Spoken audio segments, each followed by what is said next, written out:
3, 2, 1, go get him, go get him, stand in here, stand on those pedals.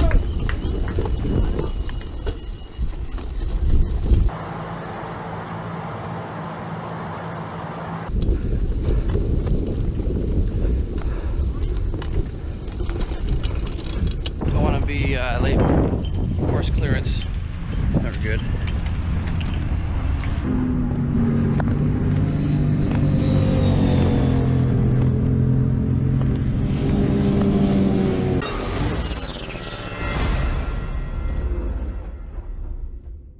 There we go. All right, so today we have Thomas Osburn, and this is the Swahn Racing.com podcast, number 101, I believe. And I'm excited to be in the triple digits and talk to a new person. You are coming in from Texas, I believe, and I'm over in Michigan. So I was actually in Austin earlier this year and Dallas for a flight transfer, going to the MotoGP event at Circuit of the Americas. So it's a beautiful area down there. Much different than cold Michigan most of the time. Yes, sir. And a lot of growth down here. People just keep moving in.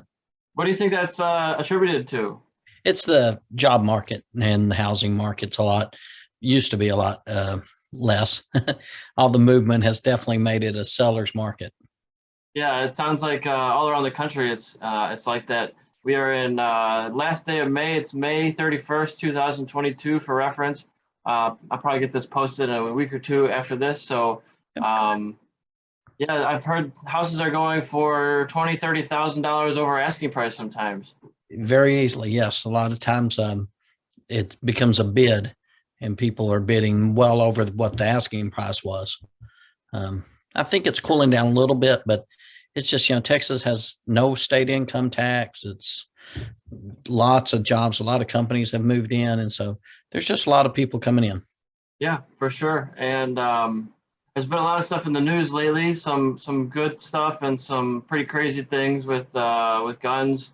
Do you want to get into that topic? It won't bother me. What are your thoughts on all that situation? Evil is evil, and evil's going to figure out a way to cause damage. Guns aren't the issue.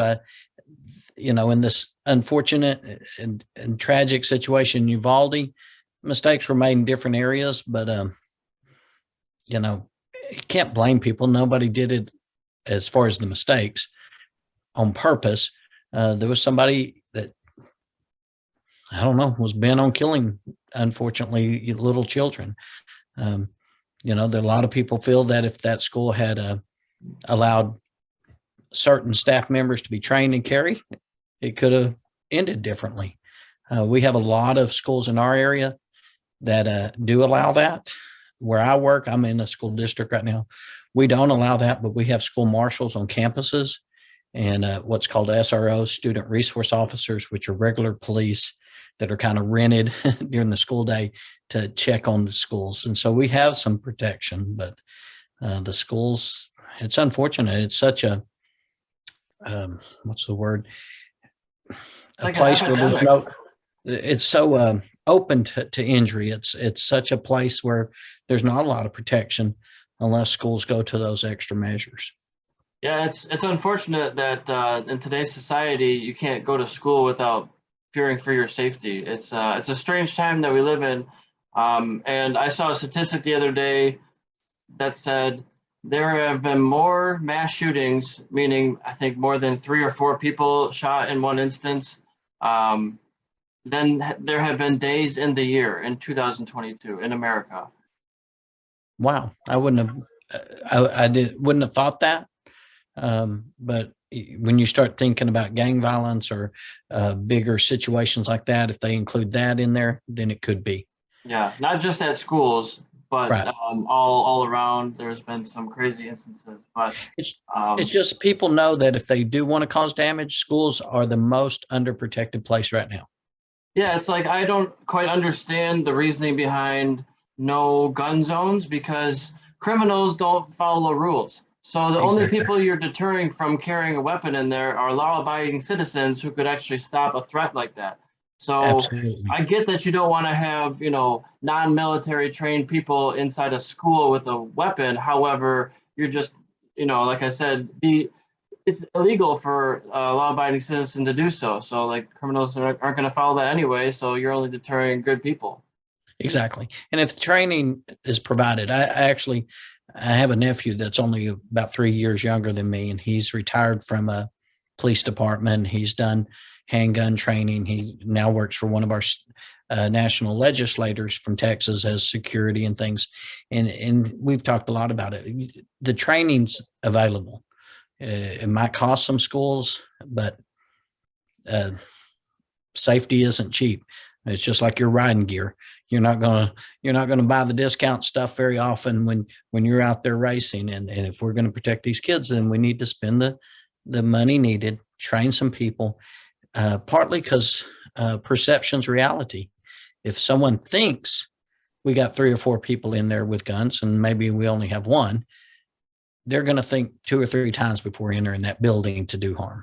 For sure. And I got my CPL, my concealed pistol license, years ago. My family was never into weapons. I think my grandpa had one rifle, but we never went to the range or anything. And so it was cool going through the class and actually learning the laws and learning the self-defense of what you can do and what you can't do, and what, the right place to put your fingers when you hold a gun. And I think it's just basics training that whether you carry it every day or not, it's good information to know. Absolutely. And so I think it's maybe not for everybody, but for a lot of people, I think it's a couple $100 to go through the whole course. It's relatively inexpensive, probably not even that much.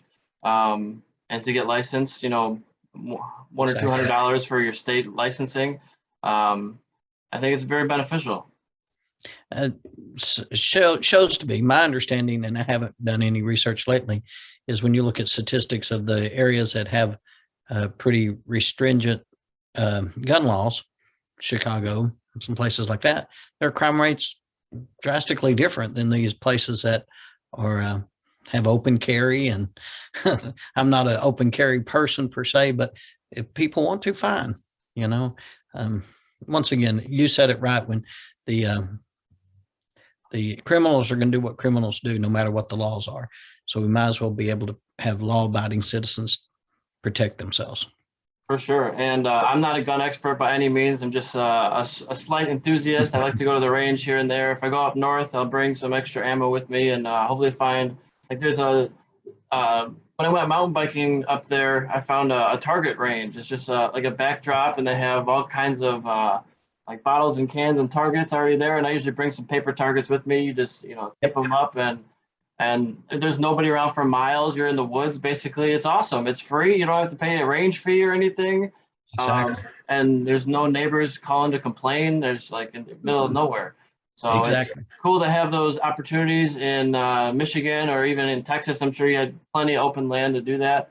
So it's cool to just practice your craft of shooting. It's difficult, and I don't have a long range, rifle or anything, just a handgun.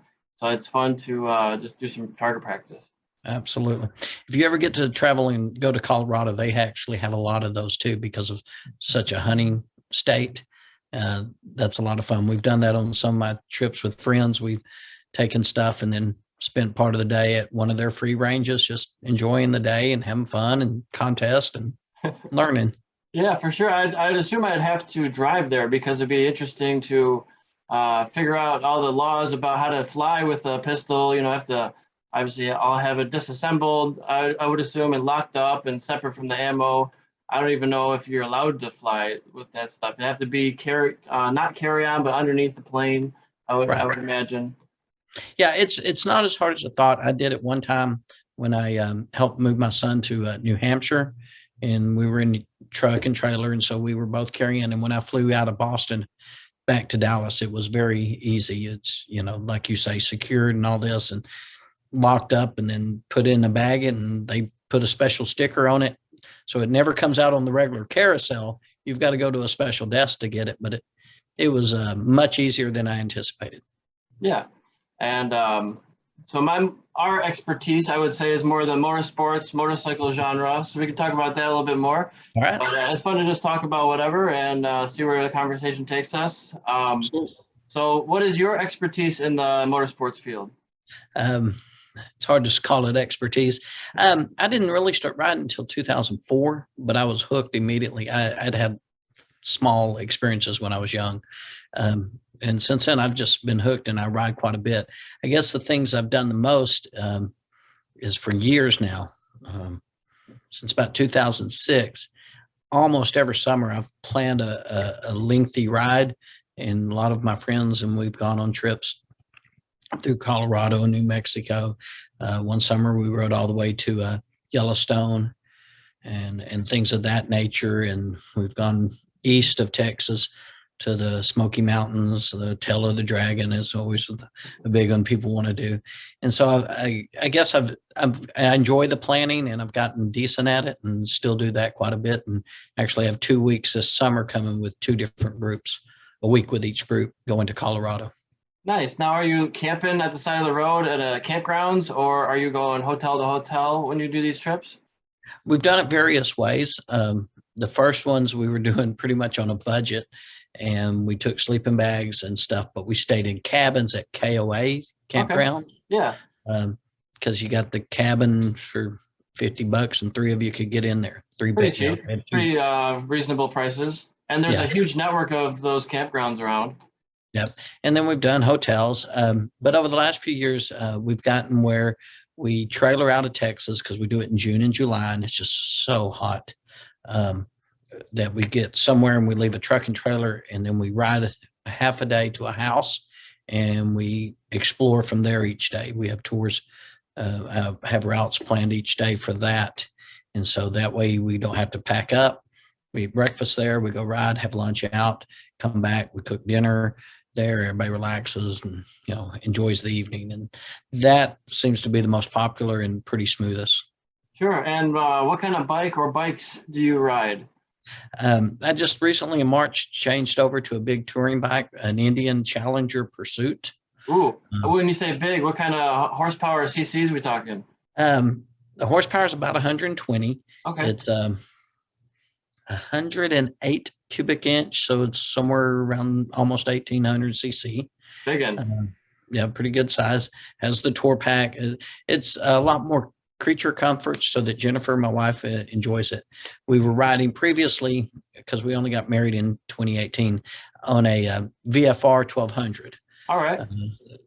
I enjoyed that. And before that, a FJR. Loved the FJR. But those aren't that comfortable for her. And so we'd been thinking about it and made the jump this spring to get to something with a lot more comfort for her. And luckily, it still has decent power. It's not the same, but I'm enjoying it. And is she doing 2-up, or is she on her own bike? No, we do 2-up. Okay. She really had no riding experience to speak of until we started dating, and then got married, and she enjoys it, and she thinks one day she might like to try to learn on her own, but right now she doesn't have a license. Yeah, well, here's my plug for the newest job that I have. I'm a MSF coach, so Motorcycle Safety Foundation is the course I took like 14 years ago or something to get my license and endorsement. And I got my cycle endorsement, I think, at 16. As soon as I got my driver's license, I bought a bike before I bought a car. And so I just was riding everywhere. I was riding since I was like 13 on my dad's scooter everywhere, and just progressed from there. Got my own Ninja 250. So yeah, I would start in the 250 class. 300, 400 cc's would be prime territory. Those Kawasaki 400s are awesome learning bikes. They might not be your ideal or dream bike, and that's okay. You shouldn't buy your dream bike for your first bike. No. Buy a starter bike, a couple $1,000s.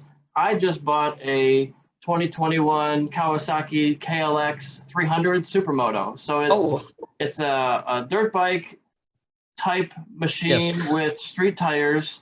And actually, I just got back from a track day on Sunday with it at Auto City Speedway in Clio, Michigan, which is just north of Flint, about an hour from my house. So it's not exactly a race bike, but it's got upgraded suspension with the Supermoto package, and it already comes with road tires. It does not have the knobbies. So there you go.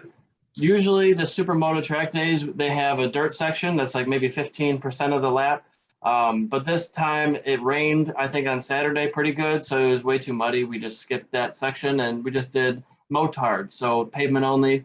And that was a blast. I mean, it's just a lot of fun. I still have, it's a completely stock bike. I mean, nothing has been changed except for the mirrors is now integrated into my bark guards with a turn signal. So it's just that. So no braided brake lines, or still got the OEM tires from the factory. So I don't have much confidence in the turns. You know, it's not yet unpredictable, but I'm just getting the feel for the bike.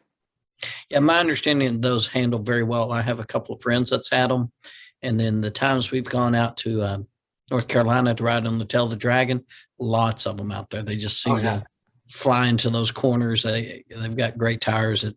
Those look like a lot of fun. Yeah, and relatively inexpensive. You know, I wasn't trying to spend $20,000 on a street bike, just trying to get a cheaper grocery getter. And this one is about $5,000. It's 1 year old. So if I were to buy a 22 version, it would be about $2,000 more, I think. You know, plus tax, title, license, insurance. So insurance wasn't too bad, a couple $100 a year. So it's pretty reasonable. And then I just got a new jacket. I'm a Revit vendor, so I have Revit right here. And it's great stuff. That's a textile jacket. It's lighter than the full leather, but it'll still save you in a crash. It's got, you know, the elbow guards and the shoulder guards and armor underneath for the forearms and shoulders. I like it. Yep. Even on the cruiser, the touring bike, I still wear jacket with armor. Oh yeah, it's textile also. In Texas, it's too hot to be in leather at this time of year. So yeah. So I mentioned the MSF course. Yes. You know, for anybody looking to get into riding, it's a great course to take. They teach you everything you need to know: how to use the throttle, what's a clutch, how to shift, how to make tight turns in a box and like in a U-turn in a parking lot situation, turning using counterweight, slow speed maneuvers. And I think it's very beneficial. I would highly recommend anybody to do it, whether or not I coached it. Yeah, I took it in 2004 with a lifelong friend of mine. We took it together, and we didn't have to at the time. Texas now requires it to get your license, but it was everything I learned there was great. Saved me, especially the looking where you want to go. Has saved me quite a bit. And still looking at that car that might have been a little closer than I wished. Yeah, it's a great course. And now, good luck with that. It's a great course. Thank you so much. However, I would say that is not the end of your learning experience. You know, this is like level 1. Now you still have another 100 levels to go. You know, you're not done once you take this course. There's so much more to learn. And I've learned as you go, some things that they teach you at level 1 no longer apply when you're at level 45. You know, because things have to change, and your thinking has to change in order to go faster and safer, at least on the racetrack where you're starting to push things. So just take that with a grain of salt when you're learning. Some concepts change over time, and you might have a new way of doing things. So you have to be open to different ideas. Absolutely. And the different bikes make a difference. I've had a Suzuki V-Strom. What I could do with that's different than, once again, a bigger touring bike, the FJ, you know, different bikes require a little bit different techniques. For sure. If you're on a big 800-pound machine, it's going to feel a lot different than my 300 Supermoto. That's probably 300 pounds. Absolutely. It's amazing to me, coming from riding 600cc bikes for the last while and going to a 300 dirt bike style machine. It's like, wow, every tiny input you have into this machine makes such a bigger difference on how it feels. So you got to be just even more smooth with all your inputs and where you put your weight. So I'm sure sometimes it feels like it doesn't really matter where you put your weight on an 800-pound machine because it's less important, but it still matters. Yes. And on the motard, aren't you setting a little closer to the front? Don't you kind of set more on it? I try to sit closer to the front, which makes it awkward when you try to go into a tuck, because now my head's hitting like the key and the ignition area, because I don't have a windscreen. There's no windscreen there. It's just it's just air in your face. So It's a little different. Yeah, the few times I've tried a dirt bike, it was different to have to try to set up more to give more weight to that front tire. Yeah. And Do you plan to race the motard? maybe. There's Supermoto East Coast that comes around here, which is pretty popular. My buddy Jeff and Carl have been racing that, and I think podiumed each in their classes in that organization. So it'd be cool too. Now the 300 really doesn't fit too well in any of the classes because it's like 250, 450, and Okay. so I'd have to race like in the 450 because it'd be too fast for the 250s and I get smoked. But I don't really care. It'd be fun to race a new class and to be humbled in a new way, right? Because there's always somebody faster. Like, Absolutely. I am not the fastest guy in Supermoto. I'm out there just doing laps and trying to learn a new bike. And like I'm looking up what is hot tire pressure for these tires that I have. And they're called Road Winner tires is the brand. I'm like, I've never heard of this brand. And these are not usually used at the racetrack. So there's no information on what hot tire pressure should be for these compounded tires. So I'm just out there having fun, trying not to crash the bike. And by the end of the day, you start to see graining on the tires, not exactly ripping, but you start to see tire wear on the edges a little bit. And I'm like, all right, I'm getting it. I mean, I'm pushing the front. I'm starting to feel like the front's almost pushing or sliding. So, I mean, it's some of the section had dirt on it. Like I said, it rained recently, so it was pretty dirty in one of the corners. So you're just kind of trying to get through it. Jeff said he almost high-sided himself to the moon, and he's on like a 450 Husqvarna, so he's pushing pretty hard. And he said it went sideways. He's like, oh God, I need to do a little bit less lean angle next time. Yep. Oh, I've only done one track day. It was on the VFR, but they're a lot of fun. heck yeah. And I would recommend anybody to get into Supermoto. Usually the biggest reason people don't do track days is the expense of it. And I would agree, sport bikes are expensive.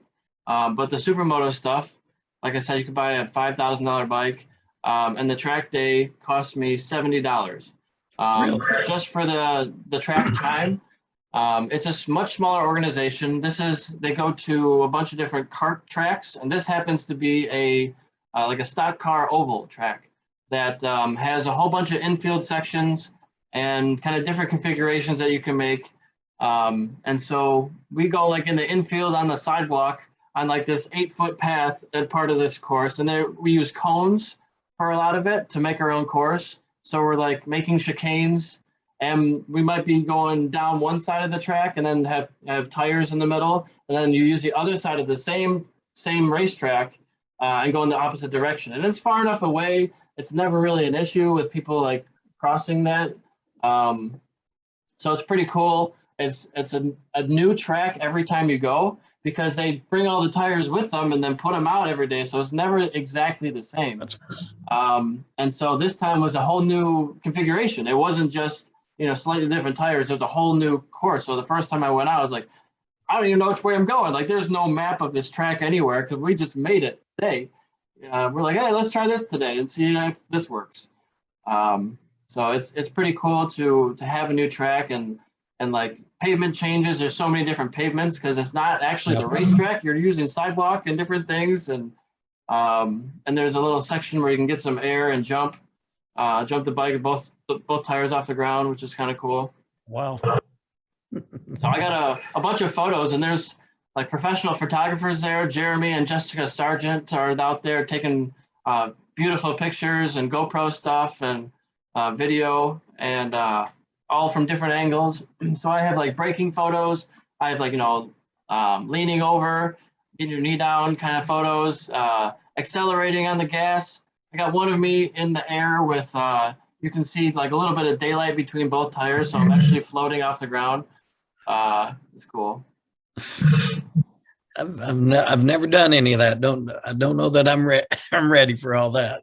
All you gotta have is gear, a full face helmet, full finger gloves. Gauntlet style is the best, but they even allow the shorty gloves as long as no skin's covering. Full suit would be great, just like the one over here. And then boots, and you're about ready to go. I use shorts underneath my suit, so extra padded shorts for your Cossacks and your hips, and then I wear a back protector and a chest protector underneath. So you're pretty armored up, and some of the guys are now wearing airbag suits.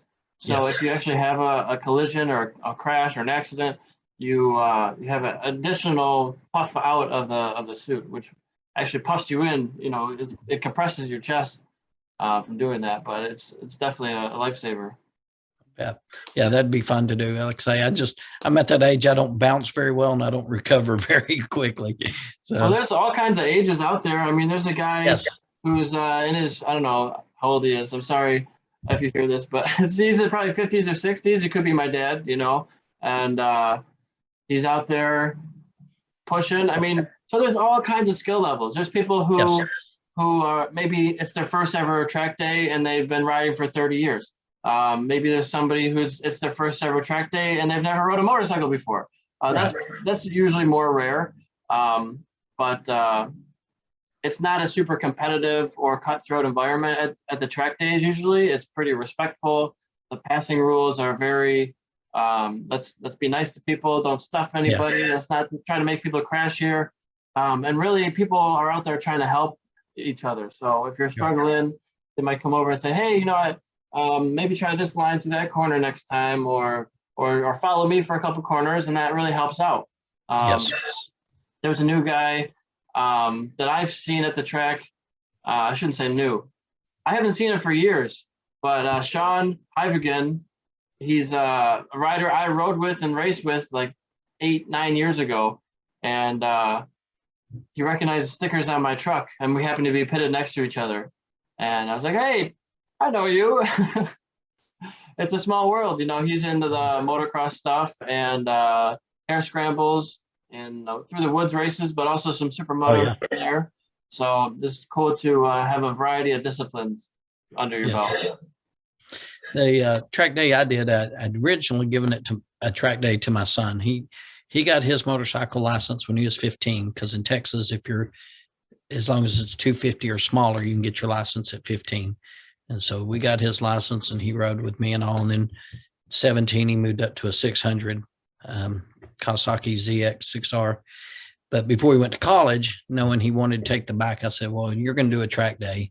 And then I ended up doing it with him. And it was very helpful because they did, we followed a while, then they followed and videoed, and we'd go in 20-minute sessions and go in for 20 minutes to a classroom, talk about stuff, 20 minutes to go get rehydrated or whatever. And they can be very, very helpful. Oh yeah, that coaching and that one-on-one, or it might be not one-on-one, but maybe 1-on-5 or 6 or a group of people in your own skill level is very helpful. And it's one thing to follow the coach around the track. It's another thing to lead the whole group around the track. When you don't have a braking reference in front of you or turning points, you have to do it yourself. You're like, "Oh, I wasn't paying attention. Now I got to make the decisions myself." Yes.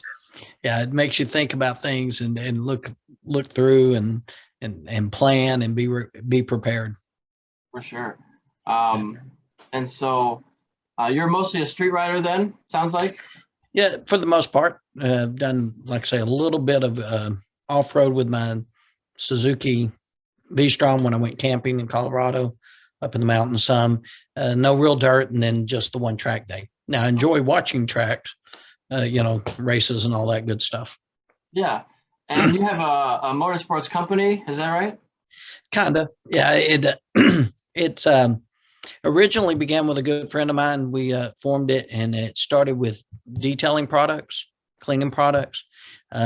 We've ended that after about 10, 12 years just because of life, and both of us too busy to continue to make the sales like we want. But we continue the other portions, which we added. We have a couple of motorcycle specific trailers that we rent for people to go on trips or to use as needed. And then I still do the motorcycle tour at least once a summer. August 31st will be my last official day in public education. I'll be retiring after 36 years. And then I plan to try to do a few more tours a year. Okay.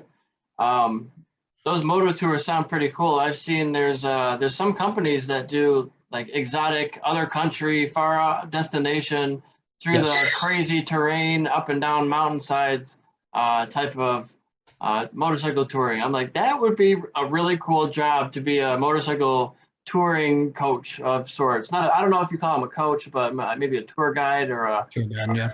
It's like, I've man, thought about how do I trying to get into connect that? with. I've thought about connecting with some of them and try to see if they needed someone, because there's several in the U.S. There's not as many, but there's a few. In Europe, there's quite a few. I looked into Idlewise is a real big one over there, and I looked into doing a tour with them. I ended up doing my own. The one trip I made to Europe, I did a week riding in the Alps.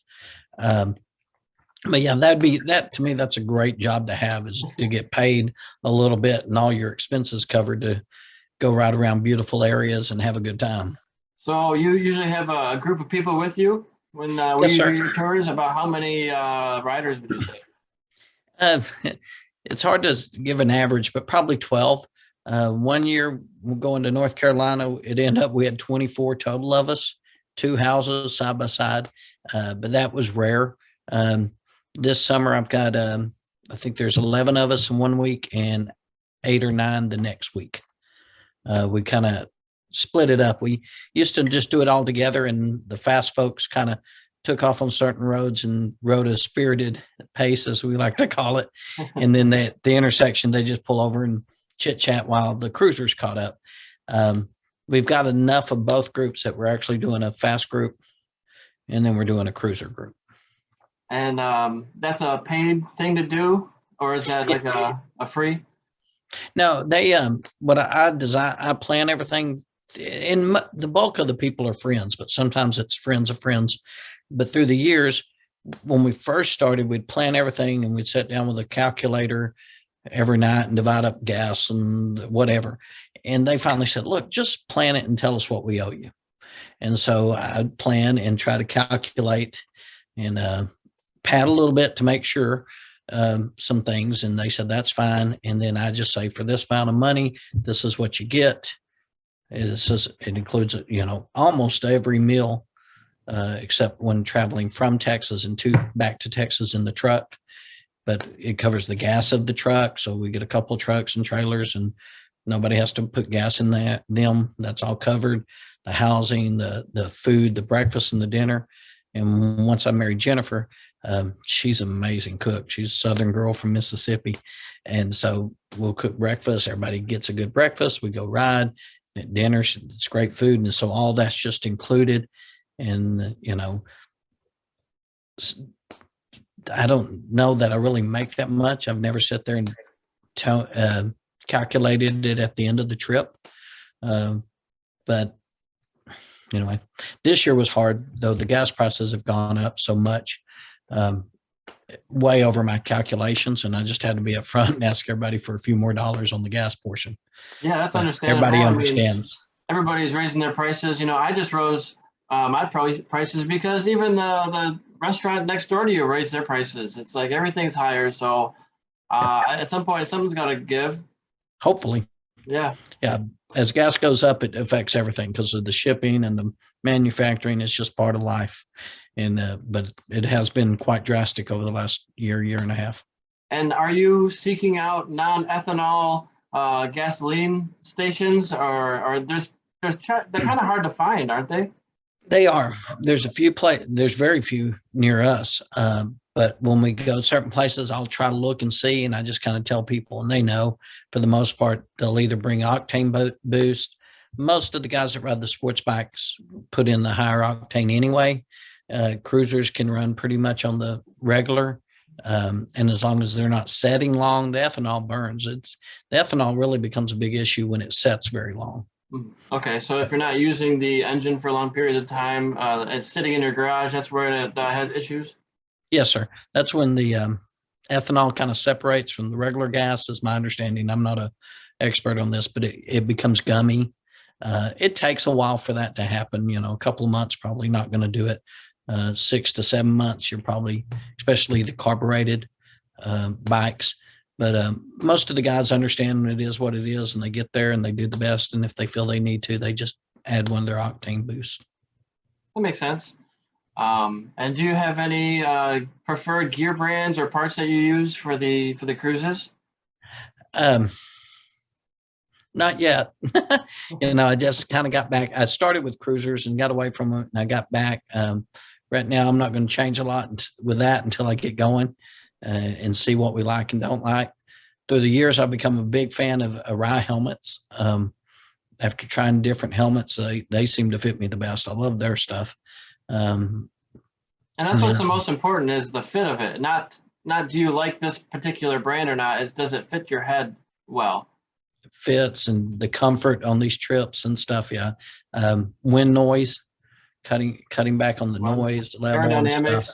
If you're getting into faster speeds and racing, Yes. I had the Shoei X14, I believe it was. I had a couple of those, and that's at the time, and it may still be, it was the fastest helmet that was ever designed, confirmed by wind tunnel testing. So it's like you put this helmet on, you become a faster racer.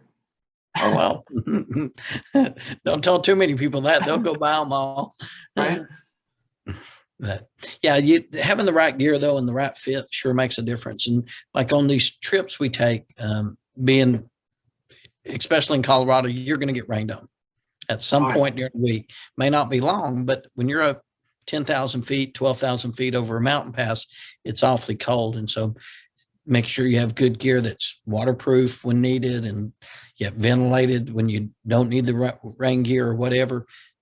Really, really important. And so, yeah, I'm sure after a tour of that, if you're unprepared, you're like, oh, wow, I need to buy this and that and this and that. And, I haven't been riding on the street for quite a while. So this is my first year riding back on the street with this new bike. And I don't have the right gear anymore. I found out. For one thing, I've been going to yoga class with a backpack and my yoga mat stuffed in my backpack, but the thing's sticking out a foot off the top of my backpack. So it's like, I don't feel comfortable riding on the freeway with it on my back because it's open and it's just flapping in the breeze now. It's just going to fly out the back of it. So I'm wearing my backpack around the front of me with the yoga mat like stuck off to the side like this. And it's like pushed against my chest. I'm like, this is not ideal. This is stupid. No. And I've rode a whole bunch of times, like carrying different objects or going to hockey practice. I used to play varsity hockey. So riding with a hockey bag on my back with my hockey sticks between my leg and the bike, just trying to carry as much as possible. But I don't have the right backpack now is my point. And I'd like to upgrade my setup. Yeah. Having the right stuff definitely it's like being a mechanic or I'm sure you work a lot on your bikes, having the right tools, the room, all that makes a huge impact. For sure. I have a big headlight for my bicycle I'd use for mountain biking. And I was messing with the shims because it wasn't sitting right. And I ended up stripping the bolt on there. So I was like, oh no, am I going to have to buy a whole new headlight mount because I couldn't find my grab it. You undo a bolt that lost its threads. So I finally found the grab it, and it worked great first time. Probably 60 seconds. I got the bolt out of there, and I didn't have to buy a new headlight mount. Saved me probably $20 in the parts and shipping. So now I just got to buy a tiny bolt. There you go. That makes all the difference. So yeah, having the right tool for the job is like going from banging your head on the wall to just fixing it, no problem. Like if something you're really struggling a certain way, maybe try a different way. You can only push so hard on something before it'll give way. That's exactly right. I had to learn that the hard way myself. I broke a bolt or two on the early bikes that I shouldn't have. Yeah. That makes all the difference. And it's okay if you make that mistake, just try to learn from it and maybe try not to make that mistake in the future. Yeah, exactly. It's all about learning. Yes, sir. Yes, sir. Now you talked about you had been through Dallas to go to Dakota. Was that your first time down for the MotoGP at Austin? I had been to Texas years ago, but I like the area. I haven't been really west of Texas yet. So I haven't been too far west of there, but yeah, Texas is nice. I'm considering moving in March timeframe of 2023. So It's coming up in 9.5 months, I think. So I'm looking to be somewhere below the snow belt, maybe Florida, Georgia, Alabama, Texas, kind of areas. I think what I'm looking for. There you go. But was that your first time to be to the COTA? Yeah, first time at the racetrack. I worked it as a flag marshal at what was that? Turn 11 maybe. Coming onto the back straight. Yeah. I was at turn 1 Alpha. We saw no nothing happened there because it's the first. It's as they're coming after the turn really, and they're coming down. So anything that happened slid down the hill. But that was my 4th time to do track marshaling COTA. That's a lot of fun and a great experience to be up close to people and watch those bikes. It's just that'll humble you on your riding ability in a hurry. Oh yeah, it's like every single person in this class is at least a national champion at some level, if not a world champion. So the level is extremely high, and it's just amazing to see. The top level Americans go over there, and I don't want to say struggle, but it's just so competitive that they're not going to be winning their first race. It's just not realistic. So a top 10 might be more realistic at this level for your first couple of races. So, but it's cool to see like Joe Roberts doing really well with 2 podiums recently, a win and a 2nd place. It's phenomenal to see. And there's just a lot of progression with Cam Bovier, and you got Sean Dillon Kelly, running through and doing his best and trying to learn as he goes. So it's exciting to see that. Yes. And it's exciting to see the Americans there and the American racetrack, and hopefully they can get going and renew some of the interest of racing here in the U.S. Oh yeah. It's, I think it's definitely growing, and there's a resurgence. And numbers are getting bigger all the time. And I actually saw it. I saw MotoGP at the bar the other day without me asking for it. I was like, holy crap. I mean, it was not live. Actually, I think it was a World Superbike race. Not MotoGP, but it was World Superbike. And it was just at the local bar. I was like, this is great. And then sometimes you can see Red Bull rookies on some of the channels because they have that Red Bull sponsorship. So Red Bull's everywhere. Isn't it? I find it interesting. You can go to any bar and get a Red Bull vodka, but you cannot. I don't think any bar has Monster, right? It's like the only energy drink that they have, right? I've never noticed. So that's kind of interesting. But Red Bull's definitely everywhere. They're in the sports world so much that makes a lot of sense. Yeah. They push themselves. I've told people though, you could probably get a Red Bull for 50 cents if they didn't sponsor everything.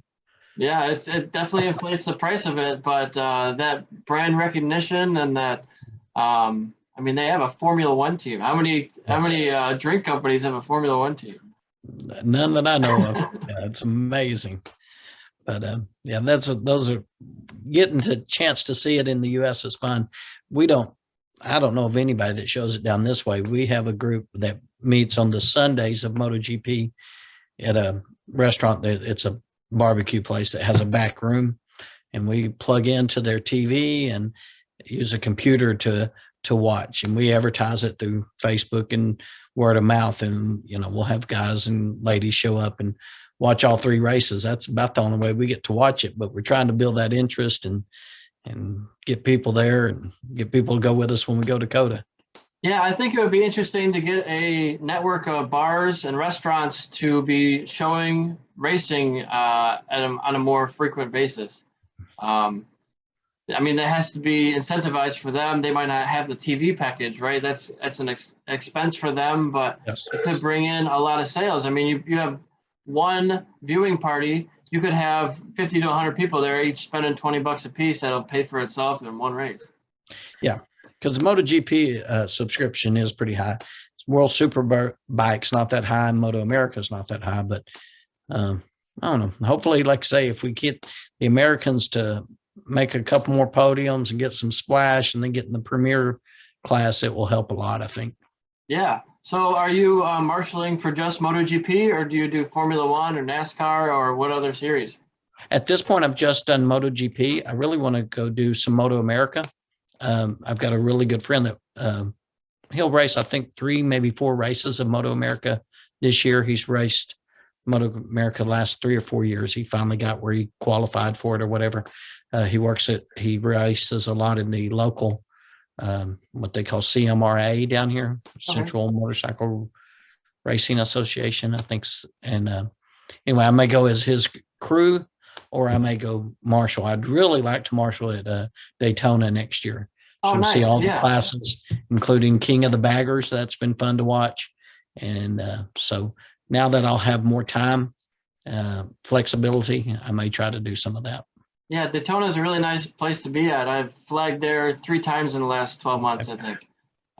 For CCS at the Race Champions, there's ARMA at the beginning of January. Race of Champions is in October usually, and then they have the Daytona 200 in March. Yes. And I'd like to go down there. That'd be fun to watch, because with the Daytona 200, you've got several different. I think they did the hooligan race, which is the motards, I believe. Yep. And then all the different classes of regular Moto America, as well as the King of the Baggers and all that. That'd be, but marshalling, I think, would be fun to do. In my way of thinking, it's kind of a way an ordinary guy can help support it, because I know racing is expensive. And there's people that even put it on. It's expensive for all the safety equipment they have to have for the different organizations to say yes, they'll race there. And so just being a quality marshal, I think, would hopefully helps present it better, raises the level a little bit, some small way, so that more fans can get where they enjoy it.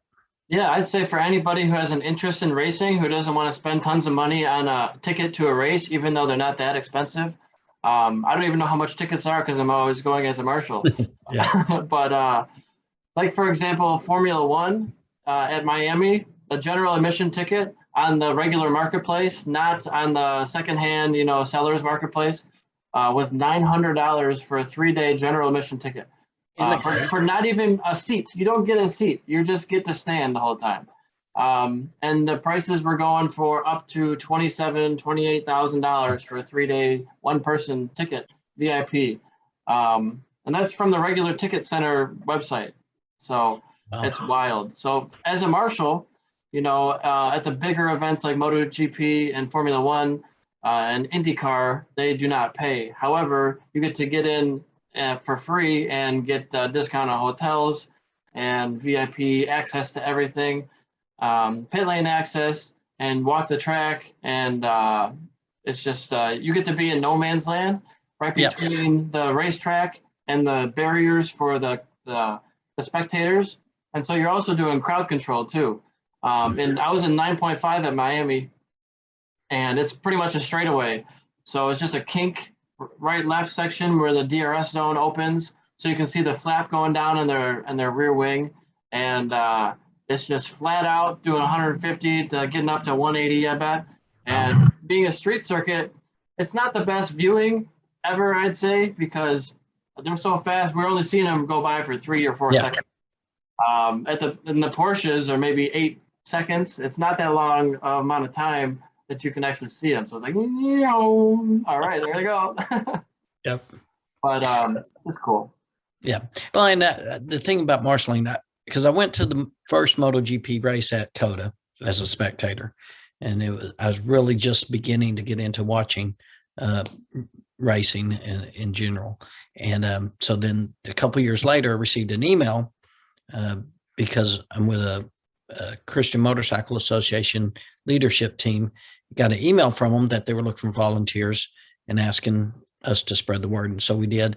But I volunteered, and at that year got to go. My son went with me. He had just turned 18, so that was great. But then we actually got to push Dovizioso's bike off after he had finished second. He had ran out of gas going up to turn 1, and he rolled down to us at turn 2 at the time. And we thought he was just coming by to say hi. No, we had ran out of gas, so we had to push it through all the rocks and wait with him. And we got to talk to him momentarily until they picked him up, take him to the podium. And it was just those experiences, and you got to feel the bike. And like I say, when you're that close, you get to hear the bike. And different things like that. You just can't get those experiences on the other side of the fence. Yeah, you'd have to be some high up VIP in the garages to get that kind of experience, and that's going to cost thousands of dollars usually, unless you go to an amateur race, and Yes. an amateur race like WERA or CCS, ASRA, AMA, districts for motocross. You can buy a ticket, or sometimes it's free admission at the gate, but sometimes it might be $15, $20. And you can just walk around the pits and talk to every racer. There is no VIP section. You can just go there and watch the races for an extremely cheap amount of money and talk to the people firsthand. Talk to me, talk to anybody. Most people would be happy to talk to you, unless it's 5 minutes before their green flag drops. They're getting their tire warmers off. But yeah, most people are super friendly, and just talk, ask questions, and we'd love to see you at the racetrack. Yes. And the friendliness was noticeable immediately down there, because these are world-class athletes. I think of the American athletes we think of in the NBA and NFL. Getting them to stop and talk to you is a little harder, I think. These guys, not that we interrupted during race prep or anything, but if we saw them walking or something, they'd gladly stop and talk with you for a minute or whatever. We asked Dovey a few questions before they picked him up to go. Things like that are just really fun to get that close. And prior to COVID, we were able to walk real close to the pits between sessions and different things like that, and take photos and things like that. And I think by next year that'll open up again, and that's always pretty cool. Yeah, and talking about making friends. Like I said, I was at the track day on Sunday, and I don't have a canopy right now. So I just came to the 90 degree track day with no shade, with no canopy. And I was just out in the middle of the sun with my hat on, just trying to stay in the shade as much as I could. And Swahn just invites me into his canopy. He's like, hey, if you can come over here if you want, don't have to be in the sun. I'm like, oh, thank you so much. I would have never asked somebody, but I can't say no. That's right. Yeah, the friendship too between the marshals has been really cool. We've actually, a good friend of mine here that we ride together a lot. In October when they had MotoGP because of COVID, and then again in April, we requested, and we ended up working with the same two guys that we had met in October, and that was just fun building those relationships, even though we don't live that close to them. We also worked with a guy from Czechoslovakia this year down there. He had been marshaling in Europe for 20 years. He could tell us all these riders he had picked up, including Rossi and stories like that. And it was his first time to ever get to come to the U.S., and he came over just to marshal at the track. That's awesome. That was really cool. And connecting with him, and I stayed connected somewhat on Facebook, and he's going to be at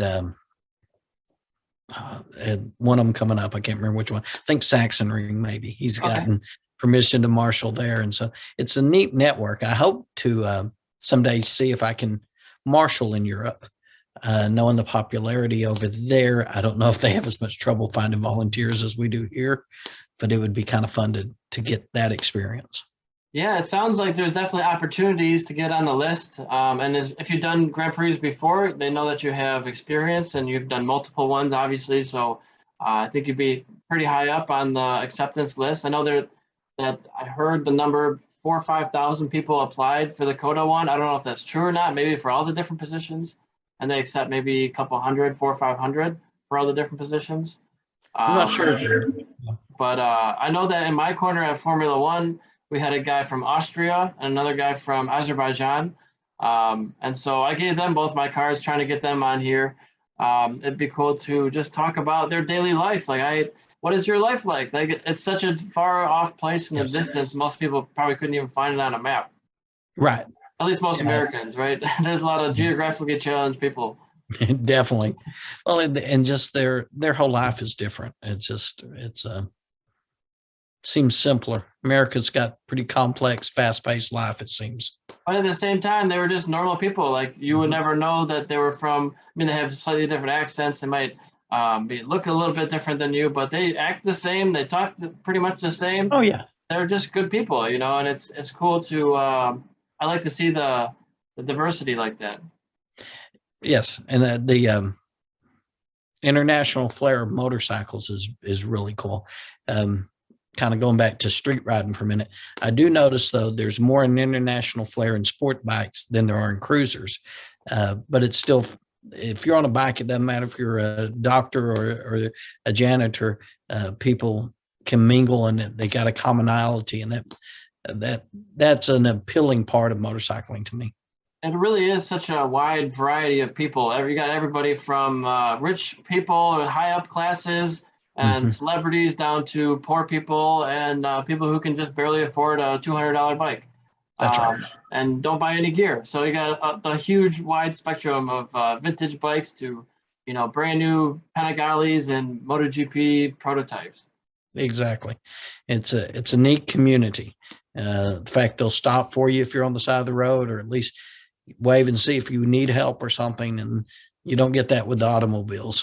Yeah, you don't get, there's like a universal wave between most riders. I don't know if all cruisers wave to sport bike riders, but sport bike riders wave to cruisers. I think most do. Yeah, there's always groups that are a little more selective. Yeah. But I've not had a problem with it. Or some people don't wave to scooters because they're like, that's not a motorcycle, or trikes are different sometimes. Yeah. But, to me, you're out there, you're having fun. It's all good. Yeah. I'll wave to anybody. For sure. And sometimes it's like, oh, I was going to wave to that guy, but I'm just accelerating and I was releasing the clutch still, so I couldn't get my hand out. You have to give that head nod. Right. Yes. So what's on your mind? You got anything you wanted to talk about? I'm just looking forward to the summer and getting out on our trips. And then, not that it's of any importance, but when I actually ordered the Indian and bought that through the talk with the general manager, one thing led to another, and I actually landed a part-time job at the Republic of Texas Indian Motorcycle Shop. And so I've been doing that just about 4 hours a week is all after school.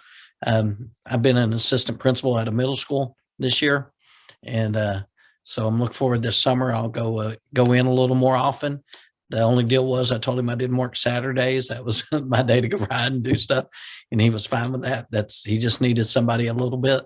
So it's fun to be in the motorcycle industry. I know you do a lot, and it's a difficult industry in a way to get your name out there and to get that foothold and that customer base. But it's a lot of fun to be in that industry. Now, are you selling bikes, working on bikes?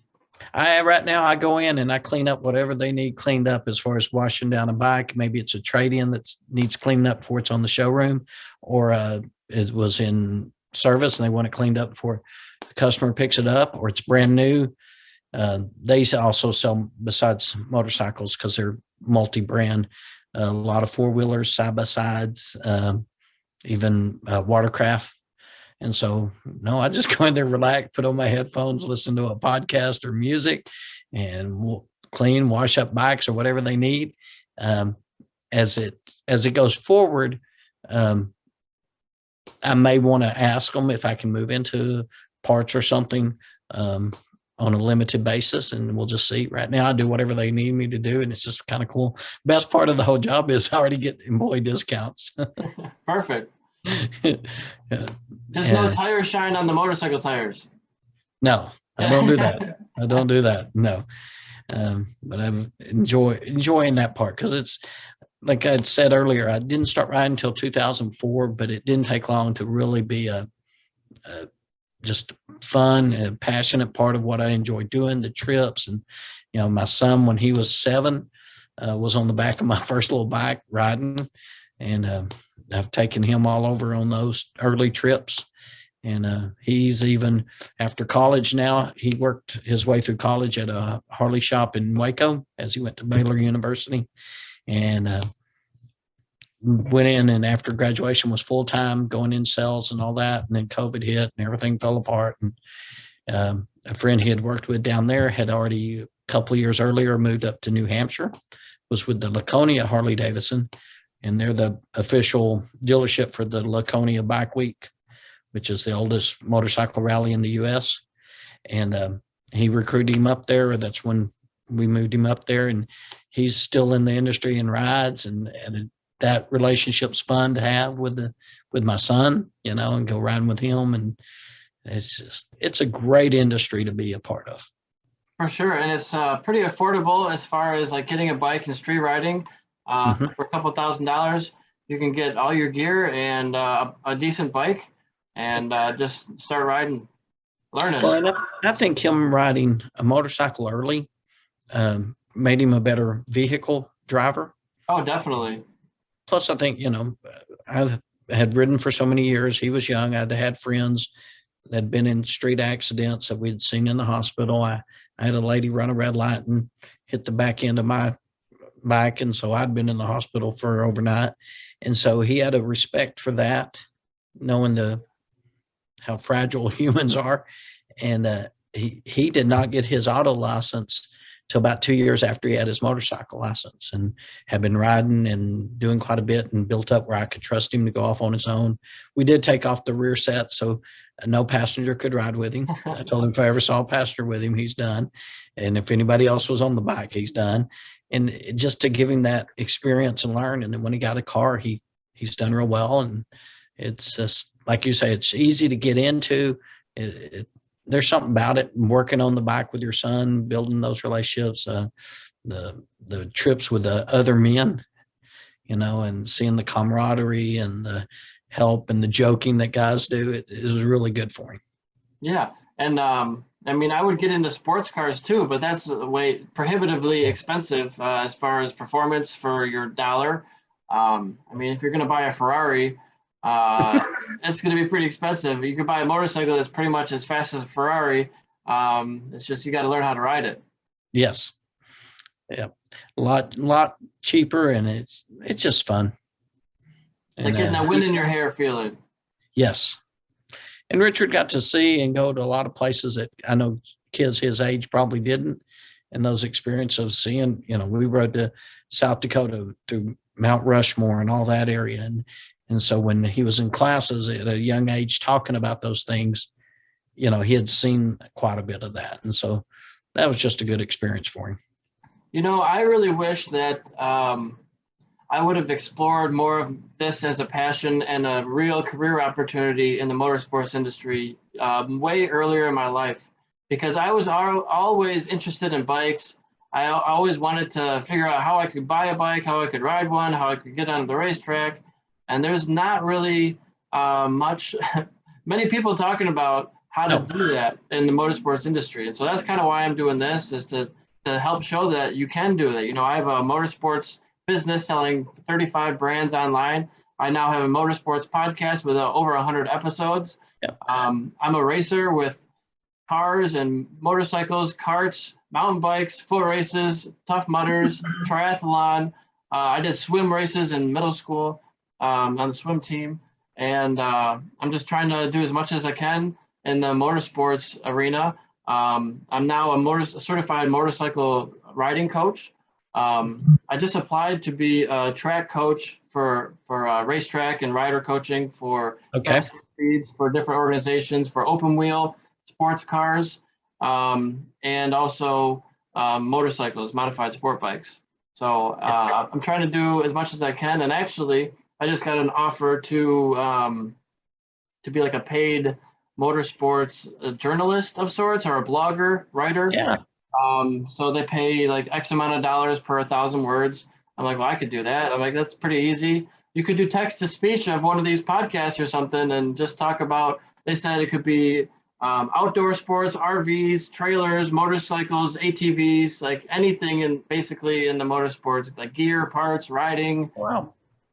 Track stuff. I'm like, well, I could probably whip up a couple thousand words and make some couple $100 from that. Yes. And have fun doing it with a subject you enjoy. For sure. It's easy to talk about. It's not really work. And so imagine like if you get paid to be a touring guide, and do that too. So it's like there's tons of jobs. You don't have to be an engineer and sit behind a desk all day and design motorcycles. You could be like riding motorcycles and teaching people how to do it, or selling parts, or being a track marshal. So like all these different things. Like people ask me, well, what do you do? I'm like, Well, do you want the short answer, or like, because I have 7 jobs now, you know? Yeah. Yeah. There are so many things that can be done. And like you say, it's just so fun. Um, it's, it's just, there's so many different opportunities out there in different ways and so many different styles of writing that makes it fun. Talking about what you were saying, people didn't teach you early because almost everybody tries to talk you out of writing. Pretty And, much, yeah. and, Everybody, including my family. yes. And luckily I'm the last of 10 kids. And so by the time I got writing and I was way an adult, mom never said a word. It was no big deal.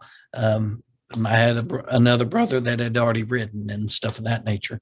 But most people always, aren't you afraid? What about this? You're going to let your son write, so you just can't live life scared. You got to go. And so, since my parents were so against me writing, I took the route of, I will prove to you how safe I'm going to be. So I made sure I got all the gear. I made sure that I took the courses. I took the beginner writer course. I took the advanced or experienced, whatever it was called, writer course.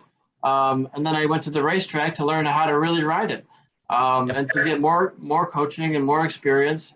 And so I think going that route of just training, because you can be reckless, and there's tons of stupid riders out there riding too fast and riding over their head. I mean, sometimes you got to push to find your limits, but push within reason. You're not going to push to 100% going from 70. You got to go to 72%, and then the 73%. It's like a steady progression of like not going all out balls to the wall. Maybe your first couple seasons doing it. Right. Well, and for the street riders, you don't do that in the middle of an interstate. Yeah. You go out somewhere and do it. That's where so much trouble happens. And the normal automobile driver in the U.S. just isn't as aware of bikes as they need to be. Mentioned earlier, I got blessed and got to go to Europe. Long story, but went to Mugello, saw the races, visited a bunch of World War II sites in between, and then I did a week of riding in the Alps. And the people in the cars in the Alps expect you to pass them. They expect you to filter through at stoplights, and they would literally move apart. If two were coming together on the mountain road, they both moved towards the outside of their lane. Oh, great! They knew you were gonna pass. They didn't honk. They didn't flip you off. You passed. They would signal as though they were going to turn right off into the mountain, into the valley. And I had been told that's their way of saying, "Come on," and they'd let you pass. And I rarely did the lane filtering first, but I'd follow the Europeans that did it, and we lane filtered through tunnels. Going in Switzerland, huge long tunnel, rush hour, people going through, and the cars know it and they move over, and they're aware and respectful, and they don't crowd the line at the red light. They're back and everybody filters up, and all of a sudden there's 10, 15, 20 bikes across these lanes at the front, and it's like a MotoGP start when it turns green, and there's scooters to everything, and they just all take off, but the cars say, go ahead, get out of our way, and they drive safely. And the U.S. people, I don't know. I think there's not a good answer, but they're not going to let you pass easily. They're going to. I think there's a big issue with. I'm going to go towards obesity. I'm going to say that there's such a, I don't know the percentage, 40, 50% of Americans now are overweight or obese. And so that means that they're not riding. It's very rare to see a very overweight person riding a motorcycle, because it takes a general level of fitness just to do that, to keep it upright, and to use the clutch and the throttle and the brakes, and to pay attention. And so also people are not cycling and walking, so they're not aware of crosswalks. They don't care because less people are doing it, first off, so they're not used to seeing someone in the crosswalk, and they don't do it, so they're not aware that they should be behind the line. And it's not enforced. Like you see, yesterday, I went out, I was just driving, I think I got some breakfast, and then I was coming home, and the cop in front of me is doing 15 over, which, whatever, and then he doesn't make a signal when he changes lanes, and then he blows a stop sign, all within like 200 feet. I'm like, what is happening here? I'm like, This is not right. Why it's so hypocritical, for a cop to be, above the law and breaking all these laws and then go ahead and turn around and issue the same tickets to people for doing the same things. Yep. It Plus blows their up. lights are on and they're on a call. I guess it doesn't make much sense. I mean, no lights are flashing. Like, that's Right. illegal. I wish I had a dash cam and just sent that to the police. Like, can cops get tickets? They should be able to. Hey, I know you can file a complaint. I don't know what happens after that, but I'm going to issue a citizen's arrest. there you go. Good luck. Let me know how that goes. You can do your podcast from the inside the cell. Yeah, and I don't want to put my name on that because there's going to be repercussions, right? That's an anonymous tip. Yeah, there you go. But there is just a difference in the mentality of our automobile drivers in the U.S. and the hurried pace, the much bigger cars. Like I rarely saw a big full-size pickup truck in Europe, like 3 or 4 maybe in a month time. Well, it just doesn't make financial sense or economic sense if you're going to the store and you're going to buy tape or something small that you could fit in a backpack or your pocket. Why would I drive my truck that's 4,000 pounds and gets maybe 19 miles to the gallon city the way I drive? It's not going to be fuel efficient. When I have a motorcycle that weighs a couple 100 pounds, it's probably, I don't know, the mileage, 40, 50 miles to the gallon. And it's more fun. Gas, it's quicker, it's faster, it's more fun.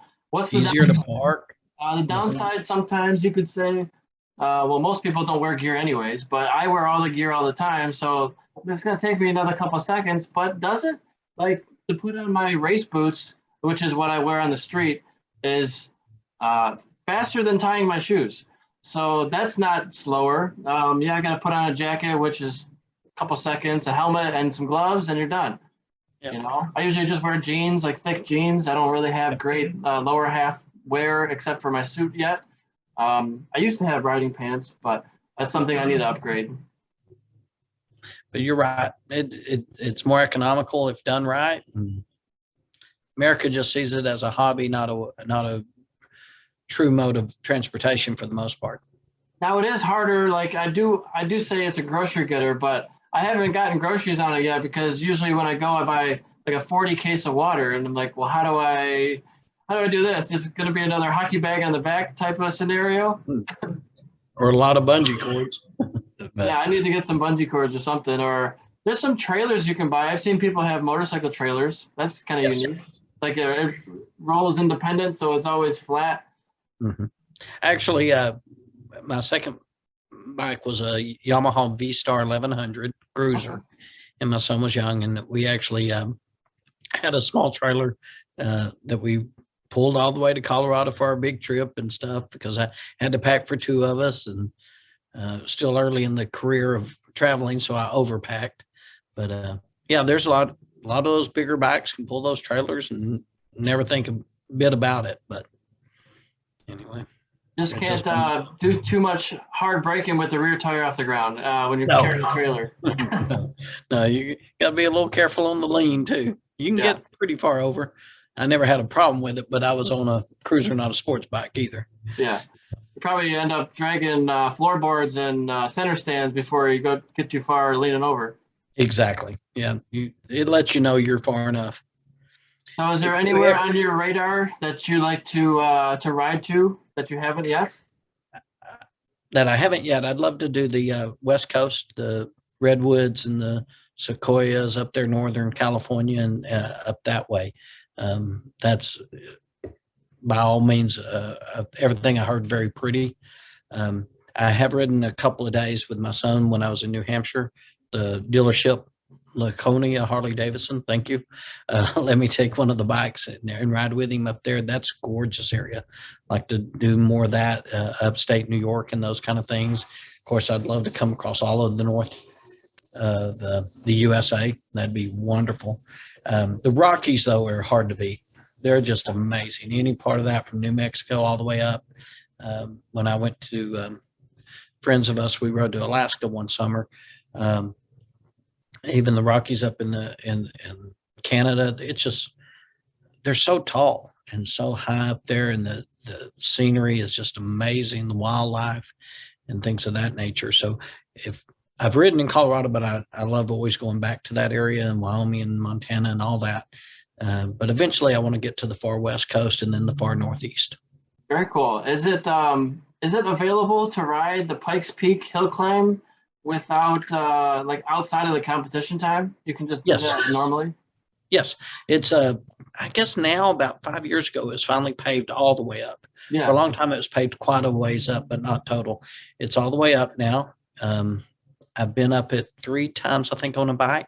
It's a blast. Yeah. Beautiful area. They got a nice little shop up there, and they're known for their 14,000 feet donuts. There's something about cooking the donuts up there. Are supposed to be better, but it's gorgeous. There's another one people don't mention as much because Pikes Peak's just well known. Just out of Denver, there's Mount Evans, Okay. and you can ride to the very top of it also. In some ways, it's a little more, I wouldn't say nerve wracking, but a little more suspenseful. Just some of the turns are a little tighter. More than And, Pikes Peak? A little bit. Wow. That's you hard to get- beat. Yeah, you get up certain points. The Pikes Peak's curves aren't real sharp. I mean, they're sharp enough, but there's a couple of switchbacks right at the end of Mount Evans that it started sleet notice. I was a little nervous. I was on a big Yamaha Venture. My son was on the back, but and you can't stop. You're going uphill, so just keep rolling. But it did fine. It's beautiful up there, and what you can see in the air, it's just anytime you can get an opportunity to do those, it's well worth it. You need to go west and ride a bunch through Colorado. There's I don't know if you've heard of the $1 Million Highway. Okay, yeah. It's in the southwest part of Colorado, and it goes from a town called Durango through another town, Silverton, to Ouray. But you pass over 3 mountain passes. I can't remember the exact height. I think they're all around 12,000 feet. So you're way up there, and it's amazing. And it's quite interesting how the weather will change from the bottom to the top dramatically, like many degrees, and maybe even be snowing by the top, and Yes. hot day at the summit. Yes, you can. Yeah, it can change drastically. That's why when we ride there, I always got to remind everybody, you bring sunscreen because you're up higher elevation. You're going to burn quick. It's drier, believe it or not. It's a drier, arid. And then you could start off in 80, 90 degrees, but when we get to those summits, it could be 40, 30. And so, but that's what makes it kind of fun too. Just in layers. Yes. Dress in layers, be prepared, be ready, and don't be stubborn. When you see it looks like rain, you think you're going to run away from it, but the roads always turn to it, and the weather changes quickly in those high altitudes. So put on your rain gear because it sure is cold. Maybe only for a little while, but it's cold. When it's 40 degrees out and you're going 40 miles an hour, it doesn't feel like 40 degrees anymore. It's probably like 20s or lower. Yes. The wind chill is brutal. Yes, it is. But back to Pikes Peak, if you get the chance to go there and ride up, it's well worth it. You got to pay, I think it's $10, but it's still, it's a hoot. It's a lot of fun, and the history of Pikes Peak and the whole view is just incredible. Yeah, it'd be cool to go there for a race event and just like race it at 80%, because I don't know if you ever want to go 100% at that track.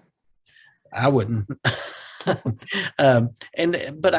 My understanding is that on the Pikes Peak hill climb, they have outlawed motorcycles. Yeah, I was thinking about that. I wasn't sure if that was actually implemented, or if that was, I know they were talking about it for a while, if they were going back and forth, whether it should be, bikes should be able to ride on it or not. But I mean, you lose a front tire around one of those curves, you're flying off the mountain. And that's what it is. They've had a couple of deaths over the last 8 years, I think. Buddy of mine I raced against, he flew off the mountain and he lived to tell another day. His bike went down, like you see the photos, it's like, oh my God. It's I think he broke his leg or something. It was not a catastrophic injury, but still it's like, that's terrifying. Yes. Yep. And the US is so litigious. they'll sue for anything, and there's so much liability issues and all that, because there's no way something like the Isle of Man can even happen in the U.S. And yet every year they go over there in the Isle of Man, there's people flying around crazy, but they don't worry about it. They sign that waiver, and I guess they don't sue as easily as people in the U.S. do. But you can still ride up Pikes Peak. You just, for that actual hill climb competition, I don't think they're allowing motorcycles anymore. Right.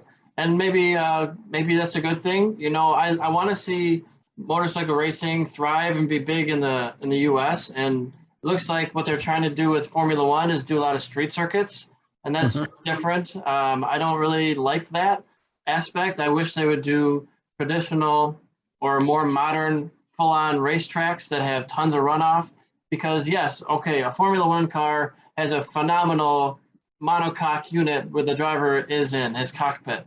Right. It's phenomenal. They can crash at 200 miles an hour and the guy gets out without a scratch.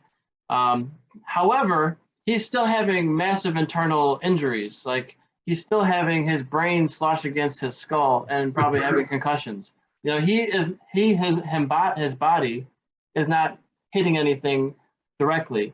They have this neck device that keeps his neck all in place, but his brain is still hitting his skull. So even though you have less injuries, I still think there shouldn't be walls around the circuits that we're racing at, even for car drivers. I wish there was just plenty of runoff everywhere. Like Circuit of the Americas is a beautiful track. There's only maybe one section that I think is a little too close. Maybe like turn 9 or 10, where there's that wall is there on your right coming up the hill before you drop down, before last turn coming onto the back straight. That place is a little tight, and I know Kyle Wyman even crashed there a couple of years ago in Moto America and hit that air fence. So I would love to see just a racetrack, kind of like Paul Ricard in France, that has just so much runoff you're never going to hit anything. Like, that is my dream. That's my hope, is because we have the technology to move the wall. Like, it's not that hard just to move the wall. Their fear is like, oh, but what about the spectators? The spectators would love for the riders not to get killed. I think that's really the case. So I think it'd be fine to be back another 100 feet or 200 feet or 300 feet, however far it needs to be for that particular turn. That's how far they need to be back, in my opinion.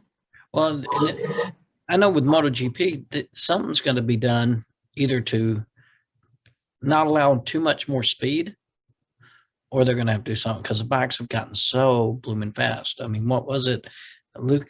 Who was it that hit 226 miles an hour this weekend? 226.2. It was Jorge Martin. And Jorge Martin on the Ducati, and that's just flying. Amazing. Actually, airplanes. I mean, it depends on the airplane, obviously, but 747s, those big jumbo jets with 200-300 people on board and a full load of cargo, it takes off at 120 miles an hour. So those smaller biplanes take off probably under 100 miles an hour, 80 to 100, some of them.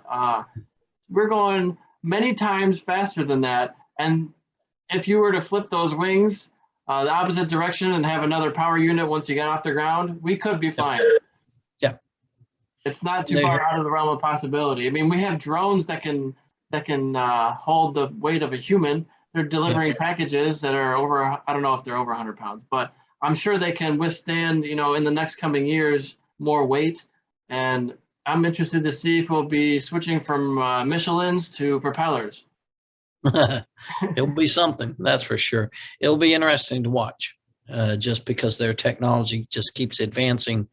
But those tires have limits, and like you say, the walls are so close. Even on the good tracks, some of those, I don't know, their bikes are going so fast. It's just absolutely amazing. And one of my buddies, Vito DiCarlo, he crashed this weekend into an air fence. He got into it with another rider. I forget the track, maybe VIR, maybe not, maybe Summit Point, I forget. Either way, he crashed and he got into it with another rider. He hit the air fence, and they're both fine, no major broken bones. He was in the hospital doing a CT scan or some medical checks. But man, if that wouldn't have happened, at 80 mile an hour into a steel barrier is life-changing. Oh yeah. My crash in 2015 was about 120 mile an hour get off with no air fence, with just a small piece of foam between that and a metal guardrail, steel guardrail. So that was like a 45-degree angle, third click and fourth gear crash on a motorcycle sport bike. That's a fast one. Yeah. So having an air fence there, changes lives. Yes. And I know it's expensive for those tracks, but it's an important aspect to the racing to keep it safe enough. It's even like the news we have on Marquez and his injury, and now taking the rest of the season off. You got to think back. Those guys, they even need to look at a lot of their protocols and things they do to keep the guys safer. Yeah, and when his major crash he didn't hit anything. He just hit the ground. So sometimes it's not about the track limits. It's just about how you fell down. Yeah, exactly. So that's about an hour and 20 minutes already. So I think we can probably wrap this one up for today for episode 101 with Thomas Osburn. So thanks for coming on here and talking to me for a little bit. Glad I could. I'm going to get this edited and posted. I still have 2 more to get done before I get to yours. So no problem. And good luck with this, and good luck with your business. I know I've friended you on Facebook, and we'll have to look up some of your business stuff and all that. And if I can ever be of help down this way in Texas, let us know. Or if you ever get the inkling to go ride in Colorado, let me know. Absolutely. I'll keep you in mind and tell you about places to go. For sure. We'll keep in touch, and I'll talk to you soon. All right. Thanks, Eric. Have a great day. You too. Bye-bye.